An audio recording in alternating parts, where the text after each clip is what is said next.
process caused rifts with Justice Department leaders, prompting the bureau director to leave in 2018. Hey, my guys, gals, and non-binary pals. I'm Jerry. I left MAGA and I left the Republican Party. The article that I'm bringing to you in this video is something that I would not have believed when I was in MAGA. But I've done enough research to know that even though Donald Trump has railed against the vaccine, he has been vaccinated repeatedly. So hypocrisy is the primary language over there. So what's this article I've got? Things fall into my lap. I hear something and I have to go check it out. And check this out. Under Trump, U.S. prisons offered gender-affirming care. Now, up here in this corner, you'll notice there's a date of 5/6/25 with a timestamp of 11:30 a.m. And this is under Trump. This is from the New York Times, and the source for this article will be in the description below. But it's from Congress.gov, so it's part of the official record. Anyway, the Trump administration's approach is notable in light of the campaign ad that slams Vice President Kamala Harris for supporting taxpayer-funded transgender surgery for prisoners and migrants. This was written by Glenn Thrush. It was originally published October 16th, 2024. He's reporting from Washington. A campaign ad released by former President Donald J. Trump in battleground states slams Vice President Harris for supporting taxpayer-funded transgender surgeries for prisoners and migrants, concluding, Kamala is for they, them. President Trump is for you. But the Trump administration's record on providing services for transgender people in a sprawling federal prison, which houses thousands of undocumented immigrants awaiting trial or deportation, is more nuanced than the 30-second spot suggests. Trump appointees at the Bureau of Prisons, a division of the Justice Department, provided an array of gender-affirming treatments, including hormone therapies, for a small group of inmates who requested it during Mr. Trump's 4 years in office. In a February 2018 budget menu to Congress, Bureau officials wrote that under federal law, they were obligated to pay for their prisoners' surgery. Surgery, you'll notice there's in quotes, if it was deemed medically necessary. Still, legal wrangling delayed the first such operation until 2022, long after Mr. Trump left office. Transgender offenders may require individual counseling and emotional support, officials wrote. Continuing medical care may include pharmaceutical interventions, for example, cross-gender hormone therapy, hair removal, and surgery if individualized assessment indicates surgical intervention is applicable, end quote. The statement, in part, reflected guidelines that officials in the Obama administration released shortly before they left office in January of 2017, which were geared to ensuring, quote, transgender inmates can access programs and services that meet their needs, end quote. The most significant change the Trump administration made in the treatment guidelines after it took over was the addition of the word necessary, which created a higher but not insurmountable barrier to federally funded surgeries. Quote, Kamala, I still don't know how to pronounce her name. Ms. Harris was forcibly advocated for.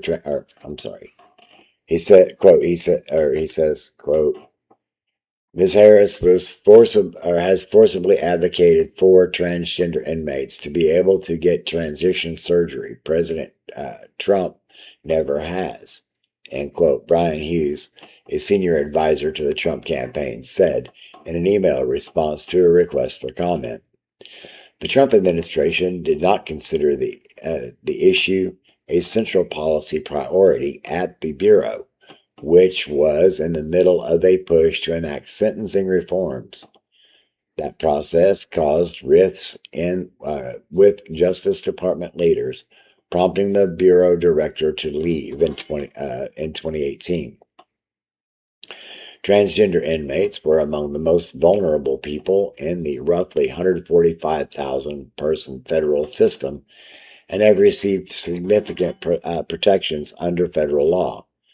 Court rulings have fortified those safeguards and found that denying treatment, including gender affirming surgery, violates the Eighth Amendment's prohibition against cruel and unusual punishment. Mr. Trump's conservative appointees at the Bureau did take some significant steps to reverse other policies related to transgender inmates. The number of transgender inmates was estimated to be 1,200, according to a court ruling in 2022 that paved the way for the first federally funded surgery. Most notably, pardon me a moment. Most notably, they rewrote the Bureau's procedural manual to remove a provision that would have assigned housing on the basis of the person's gender identity rather than assigned sex at birth. Under the Obama-era guidance, transgender inmates had been allowed to use facilities, including bathrooms and cell blocks, that matched their self-identified gender. President Biden restored the Obama-era policy. Reread that sentence. President Biden restored the Obama-era policy. The American Medical Association defines medically necessary care for people in transition as treatment that affirms gender or treat gender dysphoria, end quote. The intense psychological distress associated with being unable to live according to one's gender identity. Appropriate services in such instances include psychological counseling, hormone therapy, hair removal, and surgical procedures. Just a sidebar here. Hair plugs and scalp reductions, gynecomastia, um, uh, boner pills. That's all gender affirming care for a guy to keep his masculine image. Anyway, back to the article. The Bureau of Prisons is the only federal agency under court order to provide gender-related surgeries, but the number of inmates requesting such operations within the Bureau is minuscule, with only 2 known surgeries approved via court action. The amount the Bureau has spent on hormone therapy was also very small, ranging from $60,000 to $95,000 a year during Trump's term, according to internal department estimates obtained by the New York Times. The Trump ads, which have been running in several battleground states, often during evenings with high male viewership like football games, focus on a response by Ms. Harris to a question about transgender care for incarcerated people in a 2019 American Civil Liberties Union, ACLU, candidate questionnaire. In her answer, Ms. Harris told the group that she pushed the state correction department, quote, to provide gender transition surgery to state inmates, end quote, while serving as California Attorney General from 2011 to 2017.